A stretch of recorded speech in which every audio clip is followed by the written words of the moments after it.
अस्सलाम वालेकुम नाज़रीन, आप देख रहे हैं नसीम ज़रात पाकिस्तान।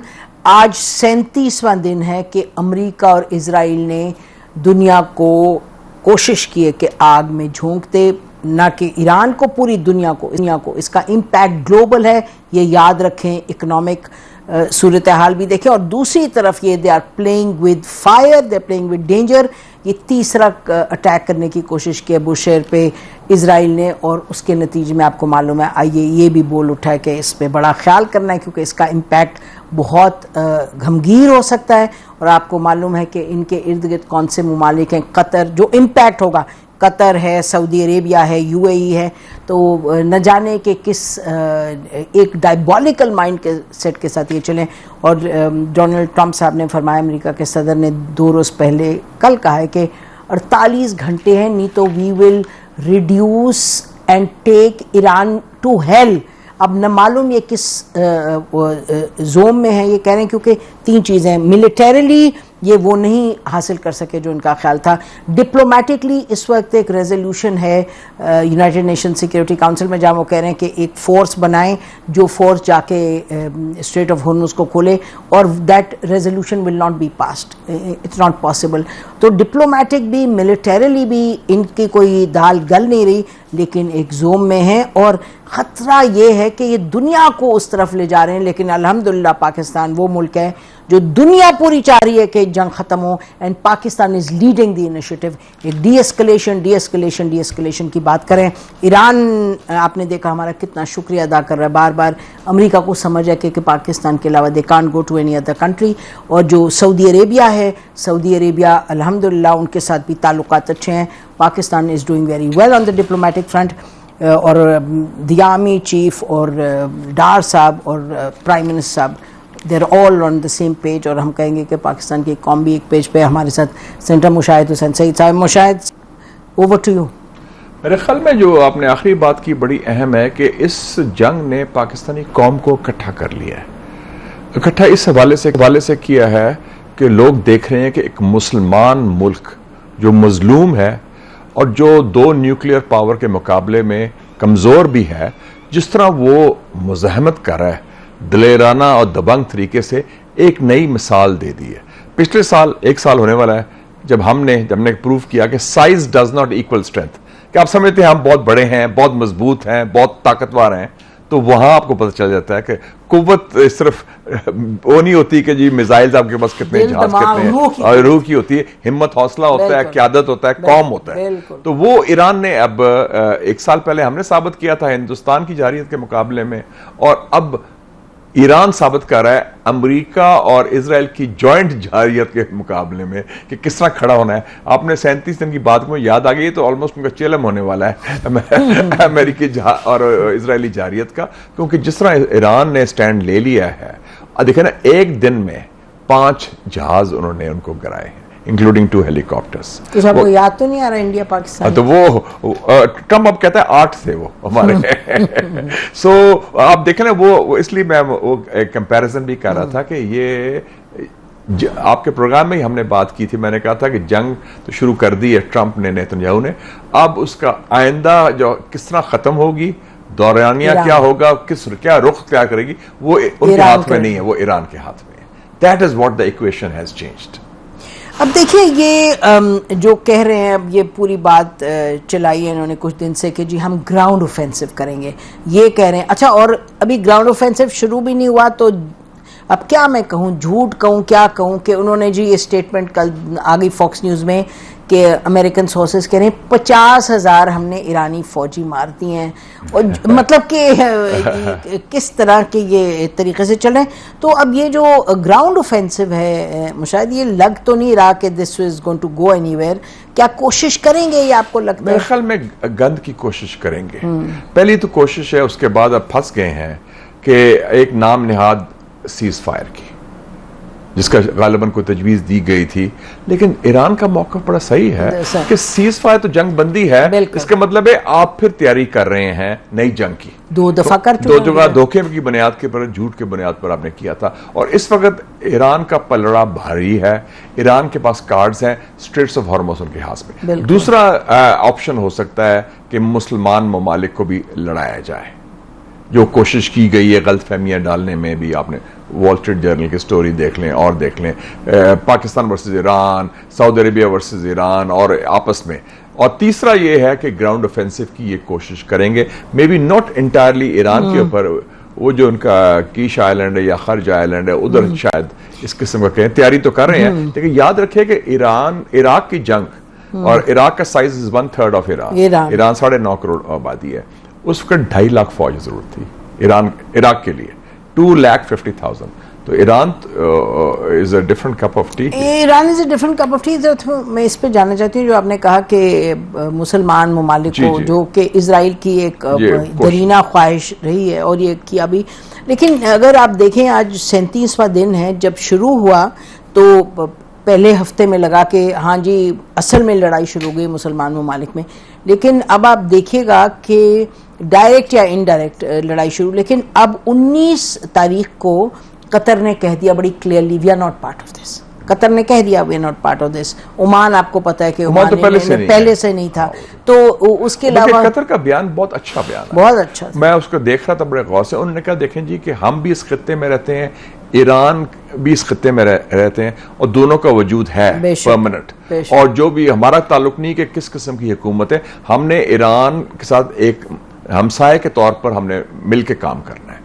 और यही मैसेज मुझे रिपोर्ट मिली है कि उन्होंने अमेरिका को भी पहुंचाया है कि जनाब आप ये लाइंस ना क्रॉस करें। So Qatar and Oman are there. और तीसरा जो मैं कहूंगा कि सऊदी अरेबिया ने जो ज्वाइन किया मुस्लिम क्वाड में, तो वो भी जाहिर है कि उन्होंने फिर एक लहर तो कर लेना कि पाकिस्तान, तुर्की, मिस्र और सऊदी अरेबिया, ये 4 जो मुस्लिम क्वाड के आए हैं, तो एक बड़ा अहम था, बहुत जो क्वाड था कि मुस्लिम मिडिल पावर्स का नया अलायंस बन गया ना, सफारती कह लें, सियासी कह लें, कल को दिफाई उसकी नौयत भी हो सकती है। तो उसमें ये चारों बड़ी अहम ममालिक हैं अपने अपने खत्ते में, सियासी लिहाज से, सफारती लिहाज से, फौजी लिहाज से, तो वो एक बहुत सिग्निफिकेंट डेवलपमेंट। अच्छा, और सीरिया में आज मैं पढ़ रही थी कि कल सीरिया में हजारों लोग निकले लेपो वगैरह में अगेंस्ट जो फलस्तीनियों के साथ हो रहा है। कहने का मकसद ये कि आप देखें वो इलाके भी जो इजराइल के कंट्रोल में, not just Syria, Iraq also, 2 ममालिक में कल बहुत डेमोन्स्ट्रेशंस हुए हैं in Iraq as well. Syria was unexpected क्योंकि वो कंट्रोल। मेरे कहने का मतलब, लेकिन अवामी राय तो वही है ना जो पाकिस्तान में है। मुस्लिम उम्मा, मैं हुकूमतों की बात नहीं करता, हुकूमतों को साइड पे कर दें, लेकिन जो मुस्लिम अवाम है उनमें जो एक स्पिरिट है मुस्लिम उम्मा की, और what I call pan Islamism, वो बड़ी इंपॉर्टेंट है। तो अगर आप अवाम से हुकूमतों पे आए तो हमें लगता है कि हुकूमतों के हवाले से भी it is a hopeful sign, क्योंकि कतर भी हट गया वहां से, सऊदी अरेबिया भी हट गया, ओमान तो वैसे ही 6 में से 3 ममालिक तो अलग ना जीसीसी, बिल्कुल एब्सोल्युटली। और बहरीन के मामला जरा मुख्तलिफ हैं और देख रहे हैं, तो ये मेरा ख्याल है कि उधर भी इनको वो वाली जीत नहीं मिली जो ये चाह रहे थे।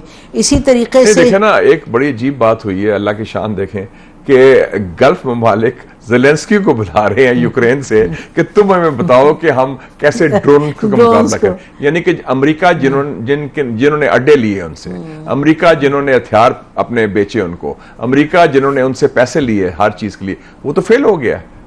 They couldn't do anything for them। तो अब उनको मजबूरन यूक्रेन जाना पड़ा, उसको बुला रहे हैं कि तुम बताओ हमें, और उसने एक्सपर्ट्स उन्हें भेजे हैं कोई 100-200 जी, और उन्होंने कोई भेजा था कोई इक्विपमेंट जो कि ईरान ने उस पर प्रोजेक्टाइल मार के। अच्छा, तो बड़ी इंटरेस्टिंग। तो आप देख लेना कि जो उनके सो कॉल्ड हलीफ थे जिस पर पूरा इन्हिसार था, बल्कि पूरी इस खत्ते की जो जियोपॉलिटिक्स थी कि इस इलाके की सलामती, इस्लाम का दिफा अमेरिका करेगा, वो तो खत्म ऐसे एक्सप्लोड हुई है। तो इसका मतलब ये कि जो अमेरिका है वो तो इनको प्रोवाइड नहीं कर सक रहा वो सिक्योरिटी, वेरी ऑब्वियसली, लेकिन वो अमेरिका उनसे बार बार पैसे मांग रहा है। और अभी मैं पढ़ी थी गार्डियन में, बता मांग रहे, गार्डियन में वो कह रहे हैं कि जो इनका सन इन लॉ कुशनर, वो अपनी एक उसकी कंपनी है, उसके लिए बिलियंस ऑफ डॉलर्स की इन्वेस्टमेंट मांग रहे हैं, 2 बिलियन। इमेजिन करें। तो ये तो मुझे याद आ गया, मैं ये देख रहा था, फिर से मैंने देखी है गॉडफादर मूवी, तो ये तो माफिया स्टाइल ऑपरेशन है, एक्सटॉर्शन कहते हैं अंग्रेजी में, जैसे बता कहते हैं उर्दू में हम, कि आप अपना रोब भी जमाएं, बदमाशी भी करें और फिर पैसे भी मांगे।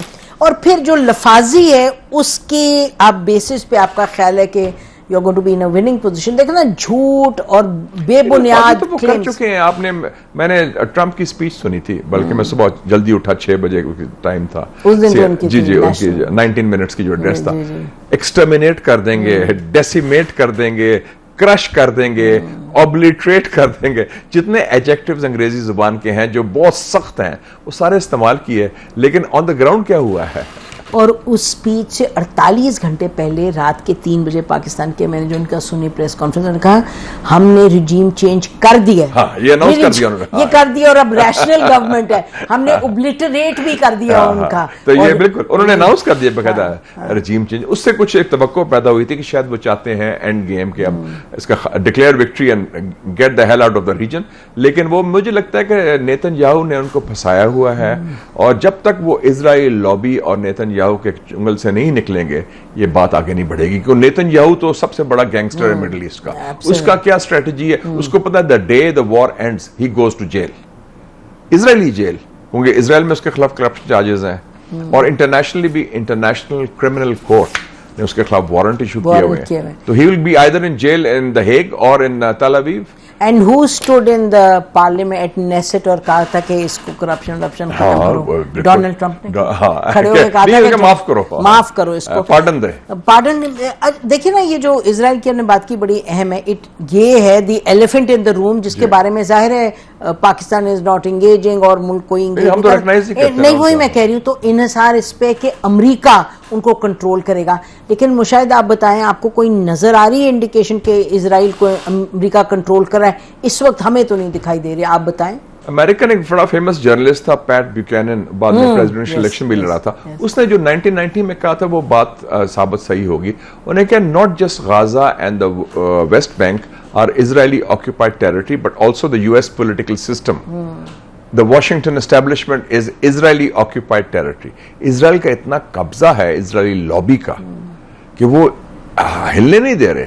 वो तो कहते हैं बंदे मरवा देते हैं, और असैसिनेट, टकर कार्लसन और मीर शामिर वगैरह तो बात कर रहे हैं, वो तो कर रहे हैं। लेकिन अदरवाइज इतना कंट्रोल है उनके सारे उसके ऊपर कि कोई बात करने को तैयार नहीं। और सब अब एक्सेप्ट कर रहे हैं दो चीजें, कि ये जंग नेतन्याहू ने शुरू कराई और इसका ताल्लुक एप्स्टीन फाइल से भी। बिल्कुल।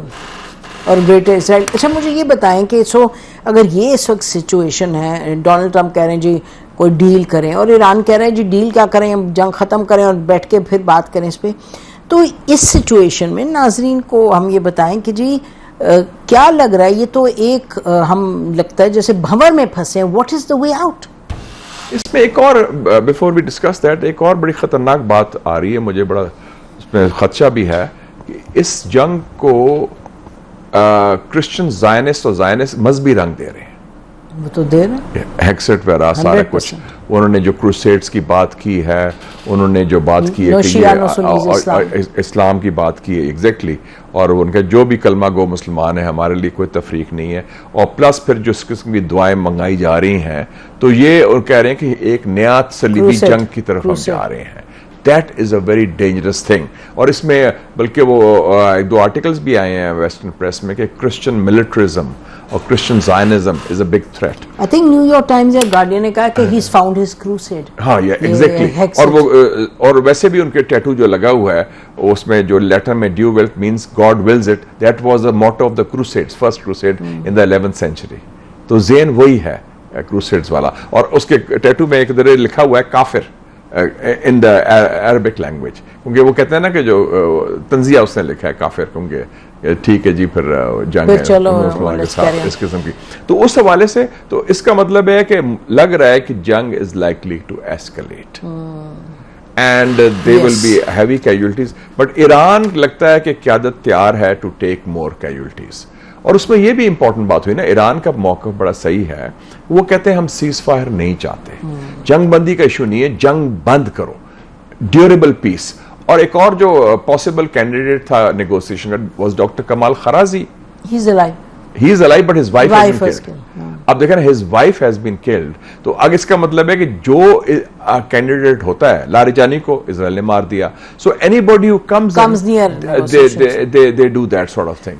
सो खराजी इजराइल तो का पाकिस्तान के साथ भी कर रहे थे जी, he was involve with Pakistan also last. और कमाल खराई साहब को मैं जानता हूं, जब ये हाँ, आए थे as information minister, then foreign minister, and he was also former journalist, हाँ, उससे मुलाकात एंड ही रही इज अ थी, very close to the supreme leader also. तो ये he was supposed to be I think one of the interlocutors. Speaker साहब ही ने विजिटेड पाकिस्तान 2-3 मंथ्स जी जी जी एग्जैक्टली, तो उनकी बड़ी जान है। सो आप देखें ना, वो टारगेट कर रहे हैं। तो अगर so the process is already being sabotaged totally by the Israeli side 100%। So इसमें Iran is totally blameless on that. जी देखिए ना, अगर आप कहें कि अमरीका, क्योंकि आप देखिए डोनाल्ड ट्रंप के ट्रेंड क्या last 1 week, oh they hit that they didn't tell us, अच्छा they went and hit the island, oh they didn't tell us, यानी कि अपने आप को सेपरेट करने की कोई डिनाइबिलिटी। लेकिन आपको पता है डिनाइबिलिटी का तो कोई सवाल ही नहीं है। नहीं, इट्स अ जॉइंट ऑपरेशन, वो सारे मिलके गए हुए हैं और सारे बड़े खुशी से अपने वॉलंटरली ने ज्वाइन किया हुआ है। और ठीक है, ट्रंप को फंसा लिया, लेकिन ट्रंप को यह भी झांसा दिया ना कि आप फाते ईरान हो जाएंगे, Iran will fall. Well he has to take responsibility, तो उसकी and I think ultimately result होगा कि ईरान में तो रजीम चेंज नहीं होगा, लेकिन इधर हो जाएगा अमेरिका और अमेरिका में, because the mid term elections and in Israel also. और वैसे भी सारा मिलिट्री हाई कमांड जो है अमेरिका का, वो तो निकाल दिया है हेक्सेट ने। कोई आर्मी चीफ है, कोई नेवल चीफ है, दूसरे chief in the middle of the war. इसका मतलब, और ये शायद पहले 3-4 दिन के अंदर आपने देखा कि कुछ रिपोर्ट्स आने लगी पेंटागन की लीक्स के, जी they are saying that this is too much, should we get into this war. Even जो अमेरिकन मिलिट्री है, नहीं उसकी तो रिजर्वेशंस थी। Even chairman joint chief of staff ने कहा कि जनाब हम हॉर्मुज को कंट्रोल नहीं कर सकेंगे, and don't get into it. तो इसका मतलब ये है कि from the looks of it, ये जो कह रहे हैं जी 48 घंटे में हम आपका जहन्नुम ये करेंगे, actually the Americans are now in a situation के नो एग्जिट, तो उनका मसला है। Yes, they are stuck in that, and now Trump wants to prove the point कि ठीक है मैं और इसके बॉम्बिंग, तो बॉम्बिंग से तो आप देख लेना कितनी बॉम्बिंग की आपने। मैंने अभी फिगर्स देख रहा था, वर्ल्ड वॉर 2 में 2.1 million tons of bombs were thrown. In Vietnam war 10 सालों में 7.5 million tons. Cambodia, Laos and Vietnam included 10 साल 65 से 75 तक।